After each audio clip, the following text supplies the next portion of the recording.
Đây nhá mọi người, mi chả đã bể được một cái quầy tấu ngon rồi mọi người. Thì bây giờ mình sẽ phải chuyển cái quầy tấu ngon này vào bên kia nhé mọi người. Mình đang đeo nhé mọi người, mình đeo cái quầy tấu này và sẽ mình chuyển mấy cái bát ngon này về nhé mọi người. Đó. Rất là nặng luôn mọi người ạ. Rơi một hai quả nữa.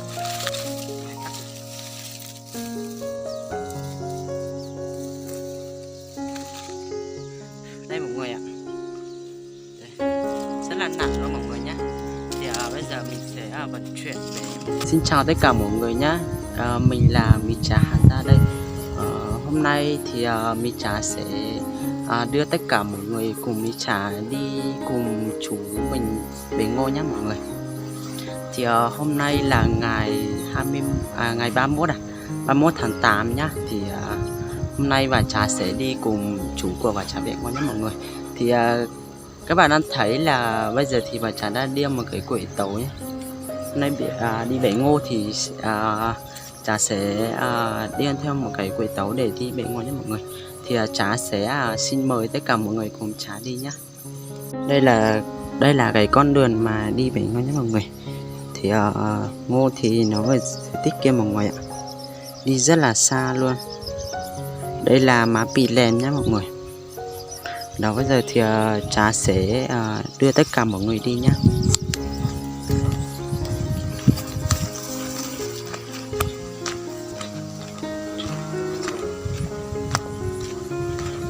Trong cái thời gian vừa qua ấy, thì Trà cũng rất là bận, cũng chưa thể lên YouTube với tất cả mọi người rồi. Thì mong tất cả mọi người thông cảm giúp mình. Thật tốt ở xanh quá một đã. Con ghế.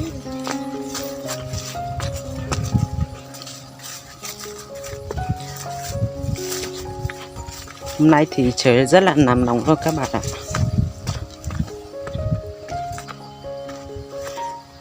Đây thì đá thôi nhé mọi người. Trên núi đá này thì toàn là đá thôi.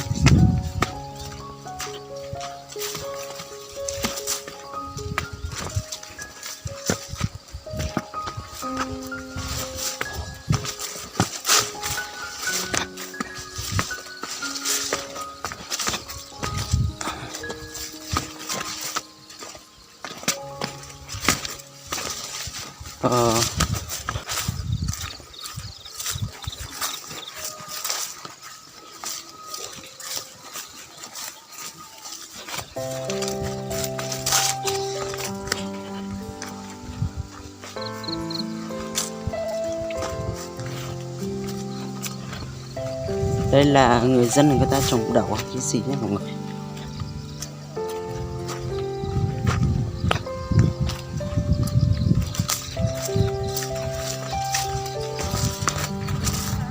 Cũng gạt một số người cũng đi bẻ ngô này.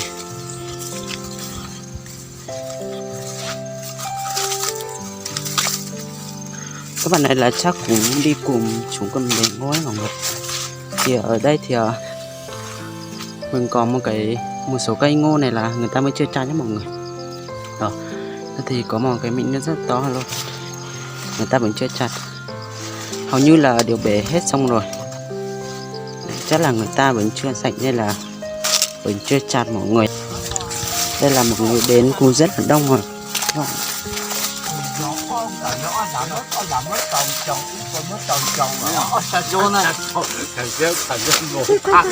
Đây là ta cho tất cả不要给大家冇只講，我哋打到冇就睇到不。Riêng tại sao ta chưa? Hôm nay tại tại sao đấy? đi đâu? Biết gì thế lo chơi rồi?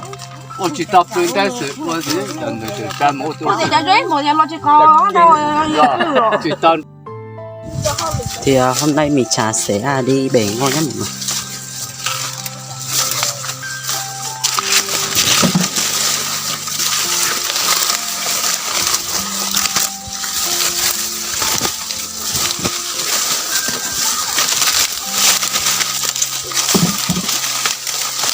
tên này không? Hả?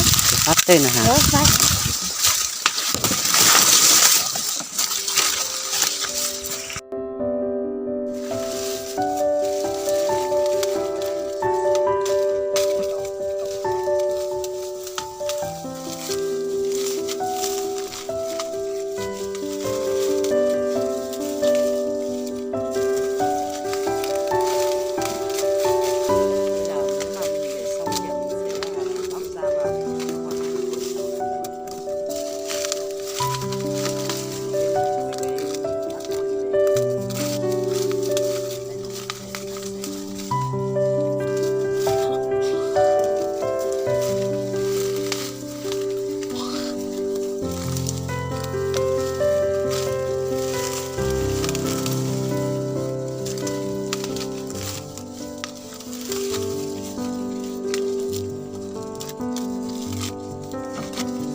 Đây nhá mọi người, mi chá đã bể được một cái quẩy tấu ngon rồi mọi người.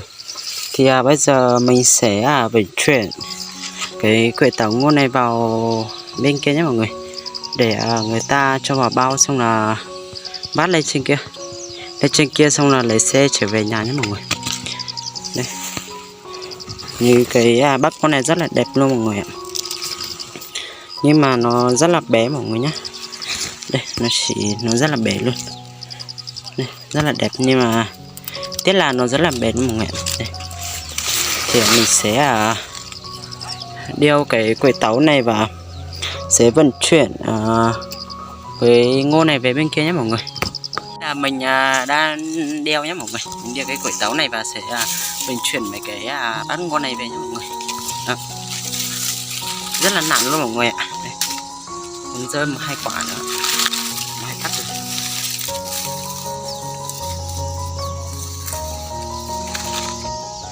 Đây mọi người ạ. Đây. Rất là nặng luôn mọi người nhé. Thì bây giờ mình sẽ vận chuyển về một. Thế là mình sẽ vận chuyển đây nhá.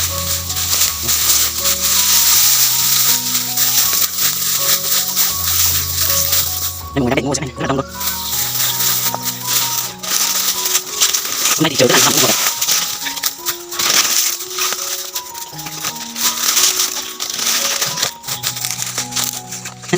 Về để cái nơi mà cho cái bác vào trong một cái bao tải đấy mọi người. Thì bây giờ mình sẽ thẳng xuống.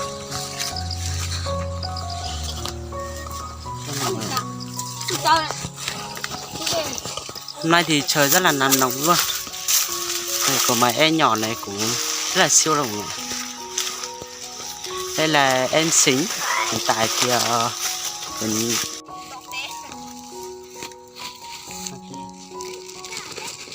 Lên đây, trứng lết khăn nhá.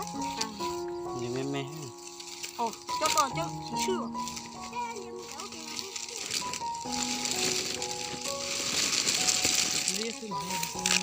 Lâu trong nó sẽ nhiên bảo toàn thôi.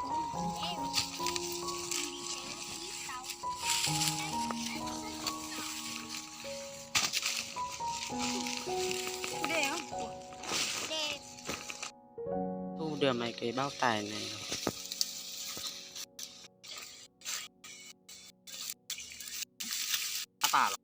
Bata. giá chỉ số cái là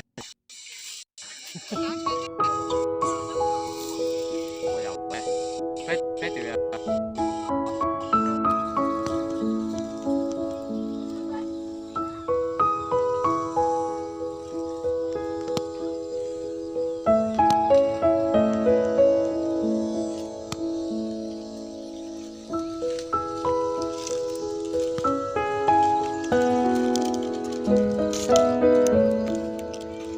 giờ thì đã thu xong rồi nhé mọi người. Thì mọi người, tất cả mọi người đều tập trung vào đây hết rồi. Thì chắc tí nữa sẽ vận chuyển lên trên kia mọi người ạ. Rất là xa. Đây. Thu được. Chắc là mày chọn lên. Chỗ này Các bạn thân mến, bây giờ thì họ Trà đã di chuyển ngôi về nhé mọi người. Thì thu xong thì rất là nặng mọi người ạ. Đấy thì bây giờ thì họ Trà rất là mệt nên là nghỉ ở đây một tí xong là mới đi mọi người. Đấy thì mình sẽ kết thúc video ở đây thôi nhé mọi người. Thì trong cái thời gian sau thì mình có thời gian thì mình sẽ lên với tất cả mọi người tiếp. Còn bây giờ thì mình sẽ tạm biệt ở đây nhé. Rất là mệt mọi người ạ. Thì mình hẹn gặp lại mọi người trong cái video lần sau nhé mọi người.